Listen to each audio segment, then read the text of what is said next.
Бишкек шаарынын номер 81-орто мектеби. Окуучулардын жалпы республикалык тестилөө жана экзаменге даярдыгы үчүн ата-энелерге мектеп психологунун кеңеши. Баланын ийгиликтүү экзамен тапшыруусуна ата-эненин ролу чоң экендигин унутпашыбыз керек. Анткени баланын маанайы ата-эненин маанайына байланыштуу.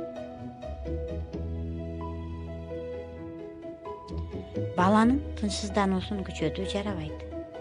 Себеби экзамендин алдында бала жаш курамына байланыштуу эмоциясын кармала албай калышы мүмкүн.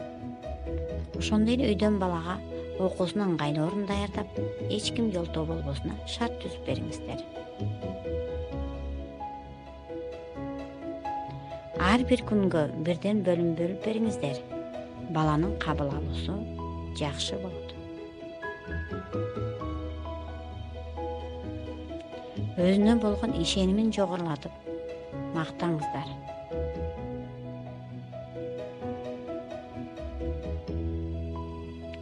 Даярдыкка убакыттан ашырып берилиши да өтө терс таасирин тийгизет. Бала чарчап кетет.